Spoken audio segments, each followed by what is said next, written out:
Hello, and welcome to the Stone Room for today's episode of Checking Out the Wareham Library. On today's episode, we'll have a mystery book talk before we sit down with our two new circulation assistants, Donna Larrabee and Nicole Davignon. And then we'll close out the episode with a tutorial on the Dewey Decimal System before we highlight some of the books in our nonfiction stacks. What could be better? A murder, a mystery, and a setting that's small-town Massachusetts. This month's Wareham Free Library Mystery Book Club pick is The Body in the Casket by Catherine Hall Page, which is the 24th book in the Faith Fairchild series. When Fairchild is asked to cater a weekend-long 70th birthday party for legendary Broadway producer-director Max Dane, he admits to her while showing her around his spacious mansion, "I didn't hire you for your cooking skills, but for your sleuthing ability." The only clue that Faith has to go on is a mysterious casket that gets delivered to Dane's front door in a gated community. And on the inside of the casket is a playbill from his last Broadway play, a failed musical titled Heaven or Hell. Can Fairchild prevent a murder while keeping an eye on the menu for Dane's birthday bash? Find out in this classic cozy mystery. If you're interested in discussing this book, come to our Mystery Book Club, which meets on the second Thursday of every month. If you're interested in joining, please contact Library Director George Ripley. Our second book stars Commissionero Guido Brunetti of the Venice Police Force.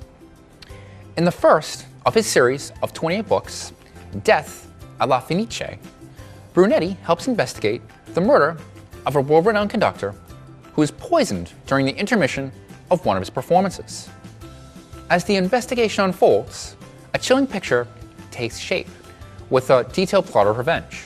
But the dilemma for Brunetti might not be finding the suspect, but narrowing the choices to just one.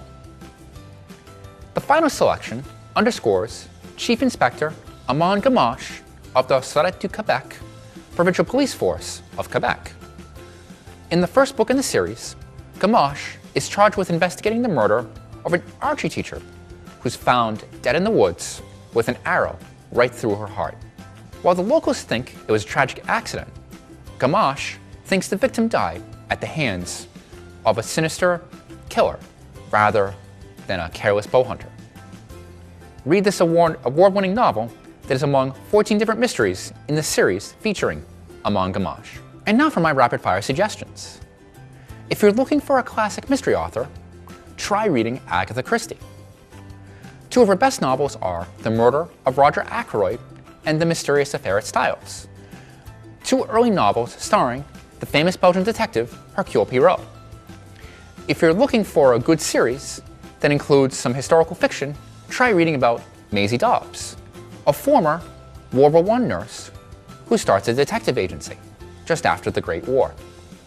The series, written by Jacqueline Winspear, begins with the book Maisie Dobbs. My two other recommendations for series that feature female detectives include the Kinsey Milhone series by Sue Grafton and the Stephanie Plum series by Janet Ivanovich. Grafton's famous letter sequence begins with A is for Alibi, and Ivanovich's begins with One for the Money. And lastly, if you're on the hunt for a good police serial, try Homicide Detective Harry Botch by Michael Conley, starting with The Black Echo. We're here at the Spinney Library in the meeting room with Nicole Davignon, who's one of our circulation assistants. Hi Nicole, how are you doing? I'm good, how are you? So you've been on the job for almost 3 months now. Tell me about working here. I love it. It's a lot different than previous library experience. It's much bigger demographic, different demographic, much busier, but I enjoy it. It keeps, it exciting. It keeps things exciting? Yeah, I enjoy it. Now, when you first started working here, you said you just couldn't believe how big our library was. You were probably just very surprised that a community like ours of just over 20,000 has this incredible space. Yeah, Wareham's really lucky to have such a beautiful library. there's a really good collection, and I think the hardest part was kind of learning where everything was and learning the collection so that I can give the best service to the patrons. But I love it. That's great. And now you work down at the Elizabeth Tabor Library, right? Yes, so it's much different. Marion's library is small, pretty much just one room. Our collection's probably a third of what Wareham's is. But it's good. It's a lot different, much slower pace, much different demographic. We have a lot of, just summer people in Marion, a lot of seniors. So during the winter months, it's really slow. So that's why having Wareham a few days a week keeps me, on my toes. Absolutely, especially since it's going to be so busy, and you guys are so busy. I look down there from my desk and I'm like, wow, they're jammed down there. Yeah, and it's nice that now that we're recertified that it's getting back up to kind of like full swing, I imagine. Yeah. Because I know it was tough when we were cut down to only a few days. Yeah. Now that people know that we're open again, it's really starting to pick up. Yeah, that's great. And you're going to Syracuse University to get your master's. Yeah, my master's in library science. So tell me about what you've learned and how you're applying it to working at the library. I actually feel like I take more from what I've learned in libraries and apply it to school rather than the other way around. I think there's a lot of people in this program that have never worked in a library. Yeah. So I think working in the library gives you a much different perspective and more realistic perspective. Yeah. And I think that that's more influential than school. I think learning on the job is way more helpful. And then all these crazy theory classes about how things, like reference, you know how to search, you know how to do it, but until you're actually doing it. Mm-hmm. Until you're actually getting those like real life requests and like actual situations, it's, it's much more, on the job experience is much more helpful. Yes, absolutely. And that's anything, with collection development, with, getting the whole, how things are cataloged. And it makes a difference too, like where you are and what your patrons want can influence that stuff much more than just thinking about it, out of context. Yes, absolutely. Another big thing in the library field nowadays is people need help with technology. People really need help with, trying to straighten out their resume. They need help with their iPad, trying to get Libby, our ebook app on to, I see a lot of those kinds of questions. Or even just help using computers. And you're actually, when you're here on Thursdays, you actually offer some drop-in help. Tell me about that a little bit.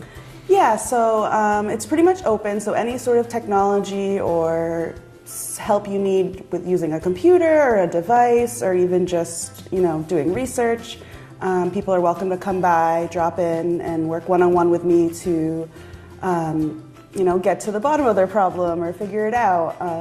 A lot of people don't realize that we provide this service and people go and pay for it. And yeah. I always encourage people, come to us first, see if we can help you before you go to the Apple store or do something like that. And, it doesn't have to be it doesn't have to do with library services. It can just be, simple things. But I definitely try to push using Libby, our e-resources, because a lot of people don't even know. Yeah. And it's so many great books on there that, you can get even quicker than physical books sometimes. Audiobooks too. Yeah, audiobooks, which, and it's nice because you can download them and listen to them offline. And or Bluetooth in the car. And a lot of people use it in the car, and I try to encourage that a lot, because this way you don't have to change CDs and you're, fiddle with the device, you can just let it play, and it's great, so please come. And you offer this the times between, on Thursdays, between 9 o'clock and 1, right? The whole time we're here from 9 to 1, so if you're around, please come. Awesome. And my last question is, patrons come to the desk, oftentimes they're searching around the library, they're really not sure what kind of books they want to find. So could you give me just 2 recommendations of 2 books that you think people would really like? Yeah, I've read 2 books that I really enjoyed lately. One is nonfiction, and it's called The Secret Lives of Color by St. Clair. And it's split up by color, and it takes certain colors and gives you the background, where it came from, and how it's used in today's. And it's interesting because in older literature, a color will be described a certain way, and that might be different than what we consider that color today. The meanings of how words change over time. Yeah, and it's really cool because there's all like, it talks about like whitewash and like how that started, and it's really interesting. And like yellow books used to be like not like a very appropriate thing. Really? And so it talks about that a little bit, and it's really interesting. The second book that I really enjoyed, which Game of Thrones fans will probably enjoy, was The Name of the Wind by Patrick Rothfuss. It's a bit of a hefty book, but... like what, almost 1,000 pages? Or? Like 600 maybe, Okay, so similar to Game of Thrones. Yep. And it's, like light fantasy, not too heavy, but it's like, epic adventure. Yeah. So Game of Thrones fans, things like that will really enjoy it. And there's a sequel as well, so if you enjoy the first one, you have to find the sequel. Awesome. Well, thank you for joining us. Thank you so much for having me. It was a pleasure talking to you. Have a great one. We're here in the Stone Room with our other circulation assistant, Donna Larrabee. Welcome, Donna. Thanks, Stephen. It's a pleasure. Awesome. So you've been on the job for almost 3 months now. Tell me about how you like it. So far, so good. It's nice. The patrons are nice. Yeah. The hours are accommodating. Yeah. We hope to be open a little more, Yes. which would be great. Yes. And I've met a lot of new people, That's great. and it's a nice job. Yeah. I like it. That's great. That's and I enjoy working Yeah. with you too. I have to tell you. It's a pleasure. So tell me about your experience. How you first started, first getting into the library field. When I lived in Rhode Island, I was a patron at a library for a long time, and someone happened to be out on maternity leave, and they asked me if I would be happy to fill in. I filled in. The girl came back, and needless to say, they said, "Would you like to stay on?" And I did, which I liked the library because I was there all the time with my kids growing up. I had a lot of time, but not a lot of money, so we exhausted all the library passes, movies, books, you name it, anything that you can get, because with a library card, anything's free. That's right. So we definitely Took advantage of that. Yes. It was a nice, and that's why when people say they don't have a library card, I just cringe because, it is your taxpayers' money. Yes, that's right. And there's a reason why, the library is open. Yes. And it's free. Yeah. As long as you bring your material back on Yes. time, it's Yes. free. There's just so many things that are here. Downloading books onto your tablet, iPad, checking books out, your children's programs, DVDs. I mean, people spend a fortune through Netflix or Redbox or whatever, and we have them on the shelf. Yeah. And it's amazing the amount of money you could spend if you bought all this material. Yeah. And I always say that, Or even high-speed internet access. yeah, people, when you go to a bookstore, write down the title, come into the library and see if we have it. There's a lot of libraries that do have books, and Yes. no need to buy the book if you can get it for free. Exactly. That's my motto. But So you work at a couple of other libraries in Rhode Island. How different is it working at those smaller libraries versus here? I only worked at one library in Rhode Island, which I still do. Yes. Part-time. Yes. The difference, pretty much the same. The only thing is the software here is a little older, and the one in Rhode Island is more updated and easier to work with. Yeah. But basically it's the same. To be honest with you, the same patrons are happy to see you. Yeah. It's a library, it's not a hospital. No. So they should be able to walk through the door and really do what they want. Pick out a book, pick out a magazine, sit in the courtyard, relax. It's supposed to be a relaxing place to come to. Yes. And we hope that they do. Yes. So the door's open, so come on in. Exactly. And we enjoy serving those patrons. Yes, it's fun. It's Yeah. a fun job, which I can't believe they pay me to do. Yes. I can't believe it. I gotta pinch myself sometimes, Yeah, it's a fun job, so go to your local library. That's right. And I've noticed that there's a lot of foot traffic down by that circulation desk. Yeah. How do you handle all that? Whether it's you, Kathy, Marcia? Everyone seems to pitch in, and the people are very patient, which is amazing. They realize they got to stand in line for service, just like you do at the bank Yeah. or in the drugstore or whatever. A lot of people very, very patient, which is amazing. Even the kids. They'll stand there with their material and they'll wait, which is nice. It would be nice if we had a third party, but because of limitations at the desk, we only have two. But we hope that we try to get them in and out. Yes. As fast as we can, but Yeah. without pushing them out the door. Yes.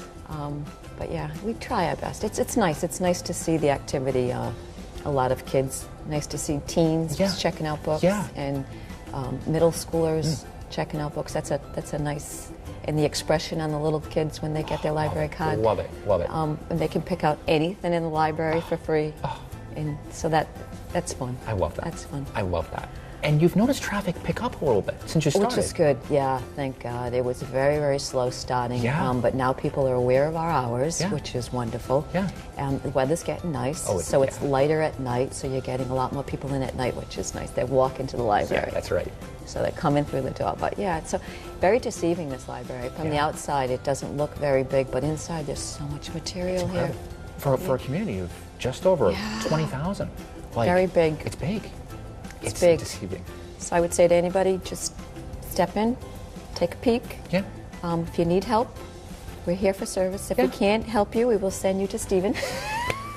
Or, or George. Or George. George Yeah. is just as good, if not better George than is me. very, yeah. It's been nice. The staff is nice here. Yeah. Yeah. So, if a patron's having trouble looking for a book, like they walk in the library, they're like, walk around, looking through nonfiction, looking through the Yeah. fiction stacks, and they come to your desk and they're like, I don't know what to get. You've got so much here. What are 2 titles that you'd recommend off the top of your head?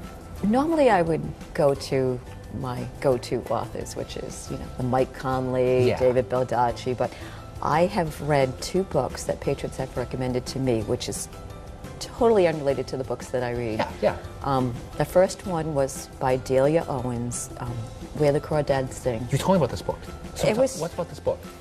I won't give it away. It's a murder mystery based in the Carolinas. It's a young girl, mother. I'm not going to go into the details, but she survives in the woods on her own. But the book itself draws you in. I wouldn't have picked it up because it wouldn't have been my style. I go for the military, mystery, thrillers. Yeah. I want something that grabs me. It was very good. You won't be disappointed. The second one, which I'm going to go, is a Robert Dagoni, Okay. which is not his style, but it's The Extraordinary Life of Sam Hell, based on, it's fictional, but it's a young boy growing up in the 60s with a genetic abnormality. Yeah. And he's bullied through parochial school. And it just goes, and he tells his story from like age 7 to age 40. It's just it sits with you. So those are my 2 that I wouldn't have picked up. I would have walked right by them and said, no, that's not for me. Because you get stuck in your authors and you like a certain... I'm awful. Yeah, there's so many books, but I like military spies, thrillers, anything with crime or that picks my interest. Yeah. But those 2 books they're very good. But that's, give it a shot. Exactly. Awesome.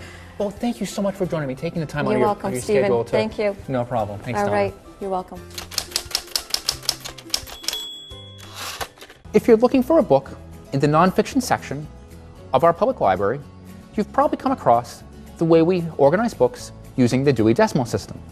The system was first introduced by Melville Dewey in 1876. If you've ever gotten a long number where a book might be located, you've probably wondered why books about cooking fish are located at 641.692.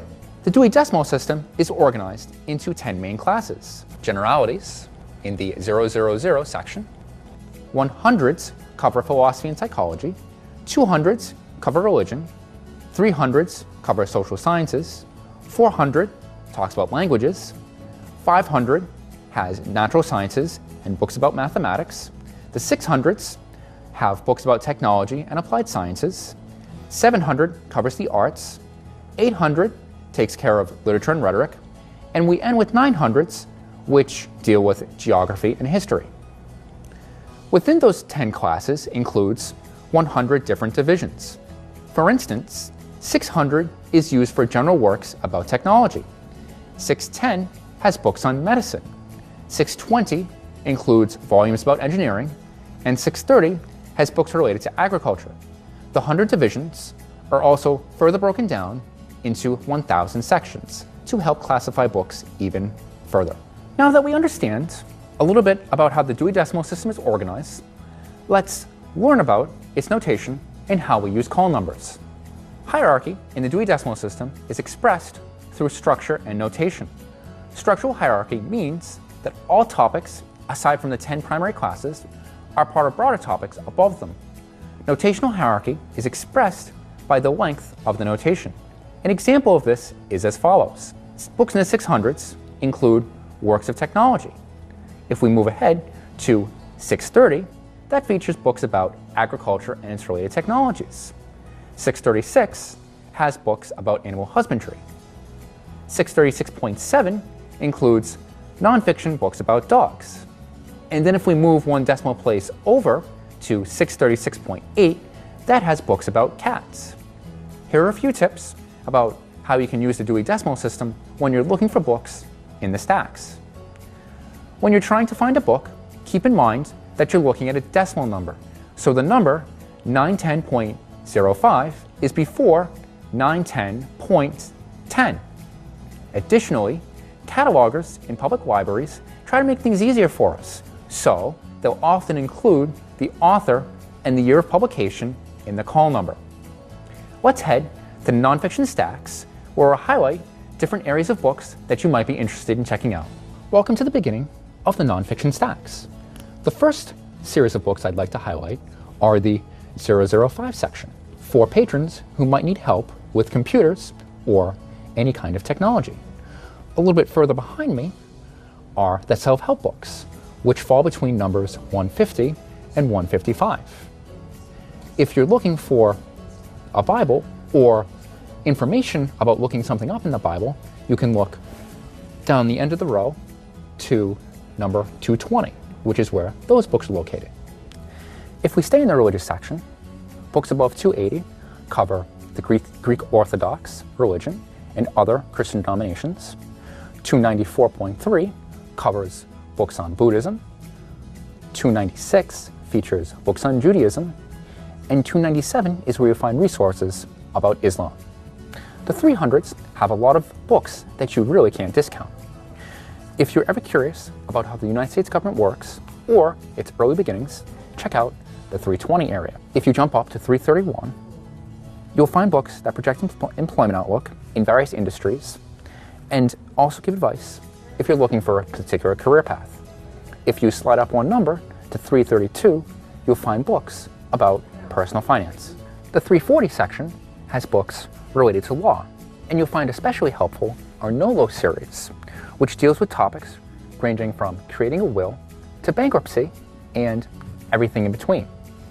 If you slide ahead to the 370 section, you'll find books about education, where your children or grandchildren might be able to find books on studying for the SAT or ACT, and you'll find books on looking for colleges. Over here are the 400s, which as I noted in my introduction, deal with languages. The Wareham Free Library has many dictionaries in this section, languages which include Arabic, Spanish, American Sign Language, and Russian. On the other side start the 500 books, which are the sciences, which cover different kinds of books ranging from mathematics to physics, chemistry, earth science, and paleontology. You know, the study of dinosaurs, as well as zoology, botany, and biology.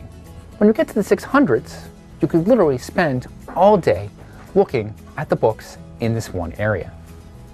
In the 610 section, you'll find books related to medicine, diseases, drugs, therapies, and other branches of the medical science. In our library, we have 36 whole shelves dedicated to this one area, so try to take advantage of our resources. If you're looking to repair a car, take a look at the 629.2 section, which has the Chilton series, which covers do-it-your-own repairs for automobiles. The 630s have books that cover gardening, while the 636 section has books related to pet care and other nonfiction books about cats, dogs, and other domesticated animals. After you pass through the gardening books in the 630s, you have to check out our extensive cookbook collection that's in the 641 area. It extends from this point down 28 shelves down to this area. For books about home improvement, you'll want to look for volumes in the 643 range. For advice about parenting and relationships, check out books between the 646 to 649 range. If you're looking for a job, you'll definitely want to check out are career hunting resources in the 650 area. There is no shortage of books that talk about resumes, cover letters, and looking for a job. For books about hobbies and collections, you'll have your pick when you're looking at books above 680. The 700s have a lot to offer, as this section covers art, music, and sports. The 740 section has a lot of traditional craft books, while 745 to 747 specifically has books related to sewing, knitting, and crochet. Column number 750 has books that cover paintings and techniques. 760 has books that explain graphic design and drawing, and 770 includes books that cover photography. 780 moves ahead to books related to music, discussing books from classical music all the way up to contemporary music. In the 790s, you'll find books about the theater and movies. 796 specifically covers books related to sports. Our sports collection here is quite large, as you'll find many of the classic nonfiction sports reads for sports like basketball, football, golf, baseball, and other sports. The 800 area is an interesting section. This is the area where if you want to learn more about literature, you found the place. This is where you'll find poetry books, classic novels, humorous reads, and books about writing. At last, we've reached the 900s.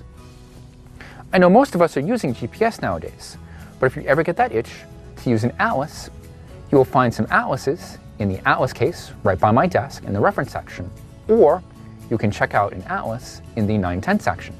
Right next to the atlases, you'll find the tour books in the 914 through 917 area, which covers not just Disney World, but several major US cities and other European countries. If you're looking to get started on tracing your family tree, we have a wealth of genealogy information in the 929 area. 940 specifically covers the history of Europe in several different countries. But if you're specifically looking for information about World War II, try the call number 940.54.